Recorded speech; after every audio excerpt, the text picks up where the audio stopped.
চৌনং মৰিগাঁও বিধানসভা সমষ্টিৰ নিৰ্বাচনী প্ৰচাৰত ব্যস্ত হৈ পৰিছে অমলেশ মেধি। কেইবাটাও মুখ্য নিৰ্বাচনী কাৰ্যালয় মুকলি। চৌনং মৰিগাঁও বিধানসভা সমষ্টিৰ নিৰ্বাচনী প্ৰচাৰত ব্যস্ত হৈ পৰিছে অমলেশ মেধি। মৰিগাঁও সমষ্টিৰ নিৰ্দলীয় প্ৰাৰ্থী অমলেশ মেধিয়ে সমষ্টিটোৰ বহুকেইটা অঞ্চলত মুখ্য নিৰ্বাচনী কাৰ্যালয় মুকলি কৰি প্ৰচাৰ অভিযান তীব্ৰতৰ কৰি তুলিছে।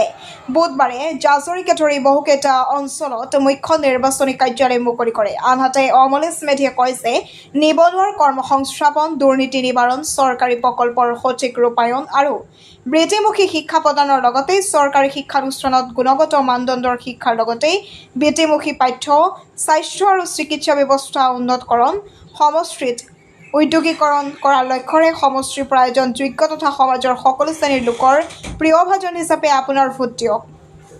লগতে সকলো শ্ৰেণীৰ লোকৰ উন্নয়ন আৰু নিৰাপত্তা সুনিশ্চিত কৰিব পৰা ব্যক্তি হিচাপে আপোনালোকৰ আশীৰ্বাদ দি হুচেলৰ ছবিত অভিলেখ স্থাপন কৰি জয়যুক্ত কৰিব বুলি ভাষণ প্ৰদান কৰে অমলেশ মেধিয়ে।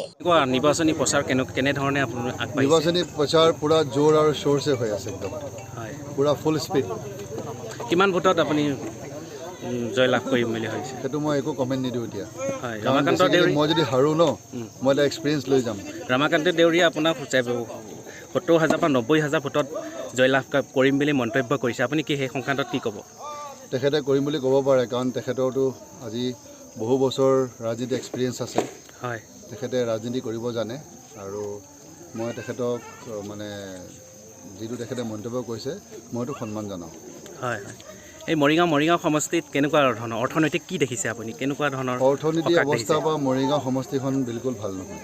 হয়, কোনটো দিশত আপুনি দেখিছে? এমপ্লয়মেণ্ট, হয়, এমপ্লয়মেণ্ট যিটো জেনেৰেশ্যন, যিটো এমপ্লয়মেণ্ট এবিলিটি আৰু skill development, skill education, health, এইবোৰতো একদম বেয়া।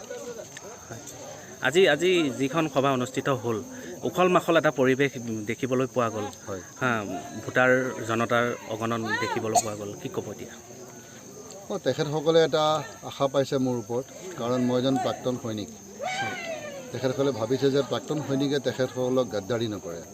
সেইটো সঁচা কথা। প্ৰাক্তন সৈনিকে বা সৈনিকে গাদ্দাৰী নকৰে, এইটো সঁচা কথা। প্লাছ তেখেতসকলে মোৰ অভিজ্ঞতা দেখিছে, মোৰ শিক্ষা দীক্ষা দেখিছে, তেখেতৰ আস্থা আছে যে মই তেখেতসকলৰ কাৰণে এটা নতুন সূৰ্য লৈ আহিম আৰু মই আনিম। কিন্তু এইটো সঁচা কথা। যদি মোক মৰিগাঁও সমষ্টিৰ পৰা ৰাইজে জিকায়, মোৰ মৰাৰ আগতে মৰিগাঁৱত কমচে কম 3টা বা 4টা ফেক্টৰী আহিব। এইটো ফৰ চিয়'ৰ, আপুনি লিখি লওক। শেষত জনতাৰ পৰা আপুনি কি বিচাৰে? সঁহাৰি। তাৰমানে কি, আমাৰ ইয়াত এটা আছে, কিবা এটা কাম কৰিবলৈ নিগেটিভ এক্সপেক্ট বহুত আহে। কিয় হ'ব, কেলেই হ'ব, একো নোৱাৰে। এই বস্তুটোৱে বহুত মানে আমাৰ অসমীয়া সমাজখনক বহুত তললৈ লৈ গৈছে, টানি লৈ গৈছে তলত। এই কেঁকুৰা বুলি কয় যে, সেইটো বেয়া। কাম কৰিব দিয়ক মানুহক।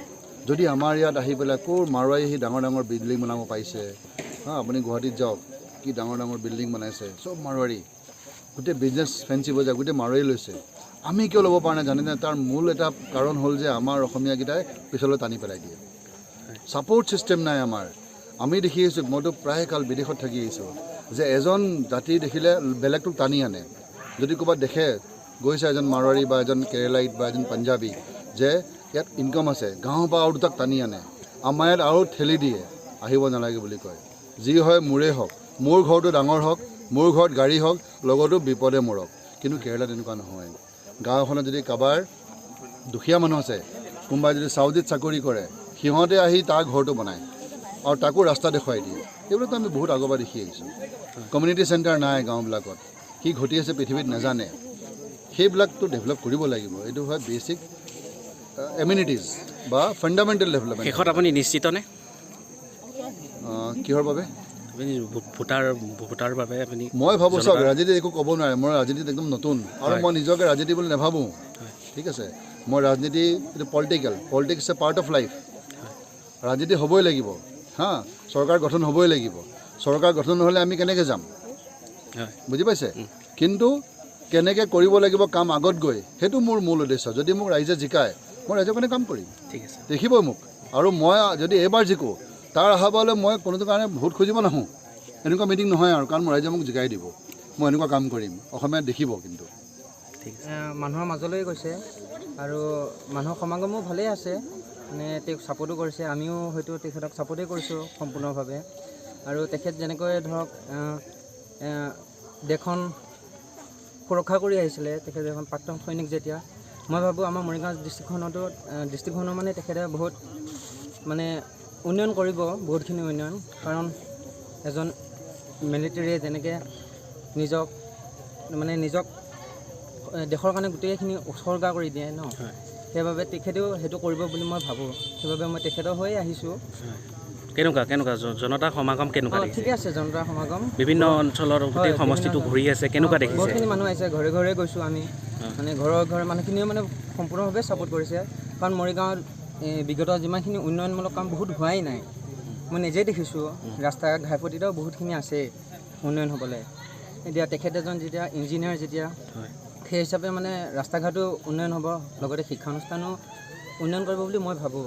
আৰু মৰিগাঁৱত তেনে এজন ব্যক্তি নিতান্তই প্ৰয়োজন। আৰু তুমি জনতাৰ আগমনত তুমি নিশ্চিত বুলি ভাবানে? ভাবোঁ, নিশ্চয় ভাবোঁ। কাৰণ মানুহক উন্নয়ন লাগে ন, স্বাস্থ্য লাগে, স্বাস্থ্যটো ভাল হ'লে মানুহে ভাল দেখে। এতিয়া মৰিগাঁৱত সেইখিনি বৰ্তমানলৈ দেখা নাই, বহুত কম হৈছে, নোহোৱা নহয়, বহুত কম হৈছে। তেওঁ আহিলে হয়তো আৰু অকণমান বেছি উন্নয়ন হ'ব মৰিগাঁৱত। বটদ্ৰৱাৰ পৰা মেহদী জামানৰ ৰিপৰ্ট, এন এক্সপ্ৰেছ।